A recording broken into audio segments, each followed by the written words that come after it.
আজকের ক্লাসে আমরা পঞ্চম শ্রেণীর দশম অধ্যায়ের উপাত্ত বিন্যস্তকরণ সম্পর্কিত একটি সমস্যার সমাধান করব। দেখো সমস্যায় কি বলা আছে, একটি চায়ের দোকানে দৈনিক কত কাপ চা বিক্রি হয়েছে তার 20 দিনের উপাত্ত দেওয়া হলো। তার মানে একদিন 12 কাপ চা বিক্রি হয়েছে, একদিন 15 কাপ, একদিন 21 কাপ, এমন 20টা উপাত্ত দেওয়া আছে। প্রথম প্রশ্নে দেখো কি বলা আছে, উপাত্তগুলোকে ছোট থেকে বড় ক্রমানুসারে সাজাও। এই প্রশ্নটি তোমাদের জন্য HW হিসেবে থাকবে। তোমরা এই উপাত্ত থেকে ছোট থেকে বড় আকারে সাজাবে। আমি তোমাদেরকে একটু সহজ করে দিই। এই উপাত্তে সবচেয়ে ছোট হচ্ছে 9 এবং সবচেয়ে বড় হচ্ছে 23। এর মাঝেরগুলা তোমরা নির্ণয় করবে। এখন আসো দ্বিতীয় নম্বর প্রশ্নে। দ্বিতীয় নম্বর প্রশ্নে কি বলা আছে, শ্রেণী ব্যবধান 5 করে একটি সারণী তৈরি করো। তাহলে শ্রেণী ব্যবধান 5 করে ধরতে হবে এবং এইভাবে একটি সারণী তৈরি করব। তাহলে শ্রেণী ব্যবধান যদি আমাদের 5 করে ধরতে হয়, আমরা কত থেকে শুরু করব? আমরা শুরু করব সবচেয়ে ছোট যে সংখ্যা সেটা। কোনটা সে ছোট সংখ্যা? 9। এই 9 থেকে আমরা শ্রেণী ব্যবধান ধরা শুরু করব। তাহলে আমাদের প্রথম শ্রেণী ব্যবধান হবে 9 থেকে 13।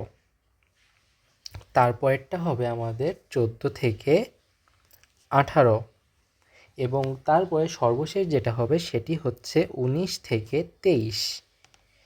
দেখো আমাদের 23 যেটি সর্বোচ্চ সংখ্যা সেখানে আমরা চলে এসেছি, সেহেতু আমাদের আর ঘর করার দরকার নেই। এই তিনটির মাধ্যমে আমরা আমাদের যে শ্রেণী ব্যবধান পাস করে একটি সারণী তৈরি করতে বলা হয়েছে সেটি করে ফেলতে পারবো। এখন প্রথমে ট্যালি চিহ্ন বসাতে হবে, তারপর সংখ্যা। চলো প্রথম থেকে যাই আমরা। প্রথমে দেখি কি আছে। প্রথমে 12। দেখো 12 কোনটার ভিতর যায়? 9 থেকে 13 এর মধ্যে। তাহলে এখানে একটি দাগ দিব, এটি একের চিহ্ন। তারপরে 21 যাবে এখানে। তারপরে কি আছে দেখো 13 এবং 9। 13 এবং 9 দুটি প্রথমটার মধ্যে, তাহলে 1 2।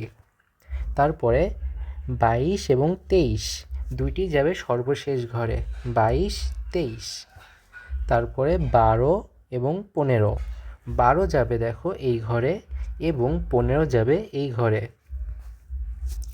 এরপরে 9 হচ্ছে প্রথমটাই, কিন্তু এখন কি আমরা এখানে 5 দিব? না, এখানে 5 দিলে সেটি ভুল হবে। আমাদের কি করতে হবে, এখান থেকে একটি দিতে হবে, এটার মাধ্যমে 5 বোঝাচ্ছে। তারপরে দেখো কি আছে, 22 21 23 23, কয়টি? এখানে 4টি। তার মানে এই 4টি চলে যাবে সর্বশেষ ঘরে। তাহলে এখানে একটি দিলাম এবং এই আরেকটি দিলাম 5, দুইটি হলো। এখানে আরেকটি 3টি এবং এখানে একটি 4টি। আসো আমরা পরেরটায় দেখি 15 এবং 14। 15 এবং 14 দুটি চলে যাবে দ্বিতীয় নাম্বার ঘরে। তারপরে 11 দেখেই বোঝা যাচ্ছে এই ঘরে হবে। তারপর 23 21 21 20, এই 4টি চলে যাবে সর্বশেষ ঘরে। তার মানে 1 2 3 4 চলে গেল সর্বশেষ ঘরে। এখন আমাদের গোনার পালা। এখানে কয়টি আছে দেখো? 6টি, এখানে আছে 3টি এবং এখানে আছে 11টি। এবং আমাদের এই তথ্য লেখা সবচেয়ে সহজ উপায় এটি।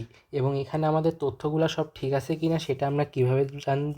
এগুলা সবগুলা যোগ করার পরে যদি আমাদের এই যে উপাত্ত দেওয়া আছে 20 দিনের, মানে 20টা, এটা সমান হইলে আমরা বুঝবো যে আমাদের এখানে সব কিছু ঠিক আছে।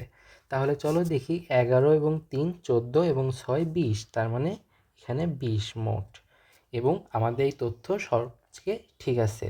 এভাবেই খুব সহজে আমরা শ্রেণী ব্যবধান ধরে একটি সারণী তৈরি করে ফেলতে পারবো। তোমাদের জন্য একটি HW থাকবে, এই HWটি তোমরা বাসায় করে ফেলবে। দেখা হচ্ছে পরবর্তী লেকচারে।